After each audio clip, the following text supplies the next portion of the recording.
therapy doesn't work for most people because most people don't understand there's a necessary prerequisite you have to earn before therapy can ever work. And then either you don't even realize that prerequisite exists, or you do and you don't earn it, and you still go to therapy and you realize and you wonder why it doesn't work. Like, I will die on the hill that therapy does not work if it's just by itself. Because what therapy is exposure to the truth. It's really what it is. If you really think about why are you going to therapy? Because you're sitting across, the room or the table from somebody who understands human patterns and structures and emotion well enough that they can pull out of you the truth that you aren't telling yourself or are refusing to look at. They are a mirror trying to expose you to the truth. They're just very efficient at it. That's what a therapist is an efficient truth exposer. And so, if you cannot handle the truth, no matter how much exposure you get, it will never actually change your life. I have been in this game for 4 years now, recovering from childhood sexual abuse, severe alcoholism, and suicide.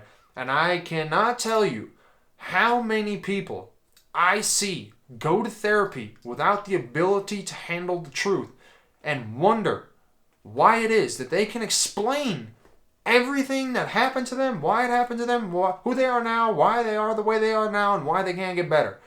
And yet nothing happens. You would think with all of that knowledge that you would be able to put it into good use, but you can't, because here's what's really happening. When you're exposed to the truth, and when it comes to the therapist setting, these are usually extremely uncomfortable truths.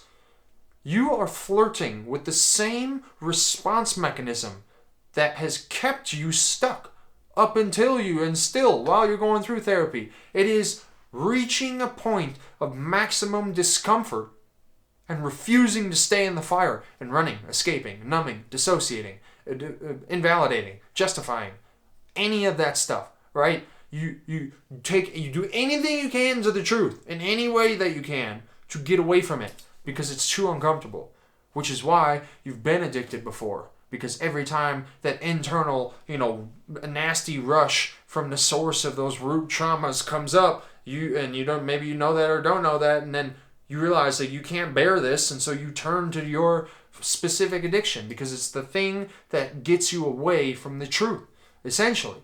And if you don't build the skill of presence, which is the ability to stay in the moment without running to the past, to the future, to anything else, escaping, numbing, dissociating, but staying until that truth gets to fully explode and fizzle off, you will never be able to digest the things you learn in therapy, because it is the exact same mechanism that drives you to addiction as it is the thing that therapy is for, exposure to the truth.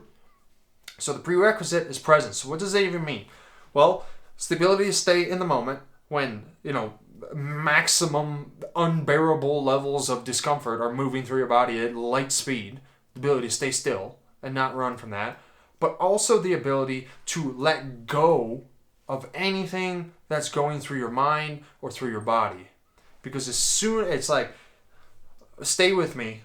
If everything is like moving in a flow, if there's like a flow of light, there's a current of thoughts, there's a river of emotions, and if you only had one emotion, you'd have it all the time. And the fact that you have many emotions in a day or in a week or whatever means that they are constantly circulating or moving in whatever way you want to describe it as. So there's a flow of thoughts and emotions. And if you latch on to a thought or emotion, it pulls you with it. And now you have removed yourself from the present moment. If the present moment is here, nasty thought comes in, you grab onto it, it pulls you away from the present moment. And that's what presence is really impactful for in a therapy setting and in a recovery setting in general, is that you learn to allow, while you're staying still in the fire, you're learning to allow stuff to come and go at fucking light speed without grabbing onto it and having it pull you out of the moment. And you know what I mean. You're sitting there, you're trying your best to stay composed. A thought comes in, one of those familiar ones, and you let it drag you down the rabbit hole. It has pulled you away from the moment. A feeling comes in, one that you fucking can't stand, and you don't even know how to describe it. And it pulls you in a direction. The feelings get worse. You're getting pulled out of the moment. That's why therapy doesn't work. Because when you go into therapy without this ability to be present, which is a skill that you have to train, you are not born with it. You must train it.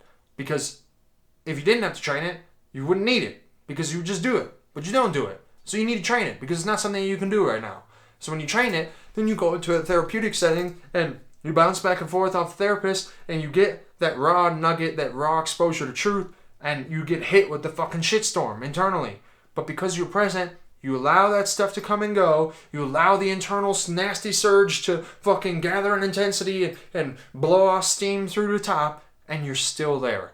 And that is helpful and productive, because if you can't do that, you will get to a point in therapy where you're exposed to the truth. So yes, you have understanding of the truth, but you haven't allowed it to move through your body, your mind, and your spirit. You've just kept it in your mind. You think, okay, I have to shut my body off, shut the spirit off, whatever that means, because I can look at this truth, but I can't really digest it, and I can't let it move through me.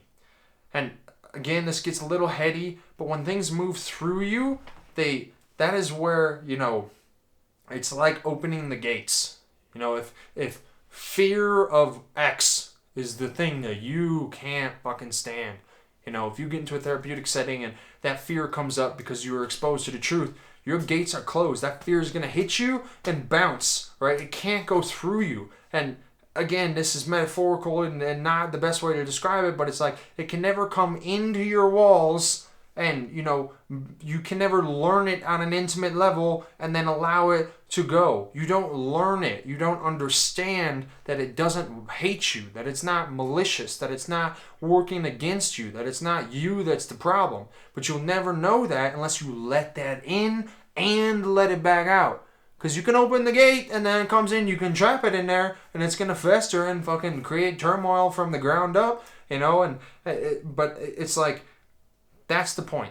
Open the gates, keep them open. Because when that can move through you, when the truth can move through you without you holding on to it or barring it or blocking it, that's when the change happens. And I don't know why. I wish I could wrap this up in some beautiful explanation as to why letting the truth move through you fucking works. I can't explain it. I don't know how to explain it. I'm sure somebody could. I can't. But I know it's the truth because I've experienced it time and time again. And it's the only thing that has worked because I've been in therapeutic settings before building this skill and they didn't work. They just gave me understanding, and that is nothing. Understanding is smoke. It's like fantastic.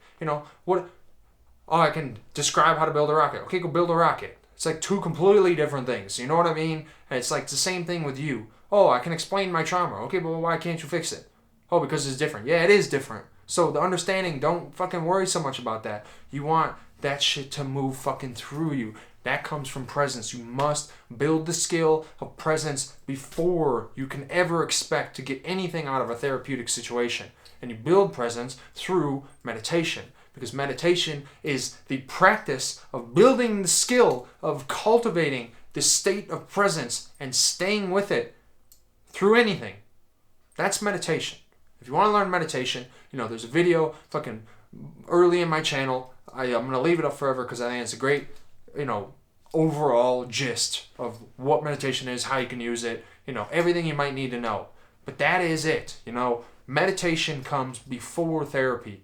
And it can't be the other way around. And if you think that if you don't agree with this, you're going to become one of those people who goes to therapy your whole life. And that inherently is wrong. A good therapist is like a good trainer. You should only need them for a very short season of life. If you are somebody that goes to therapy every fucking Tuesday at 6 p.m. and you have so for years, that therapist should be fucking fired, or they should tell you the real truth, which is that you're not trying that hard, or that you don't even know that you should be able to learn this. And maybe it's really not therapist's fault because I don't really hear anybody talk about this, but that's the truth.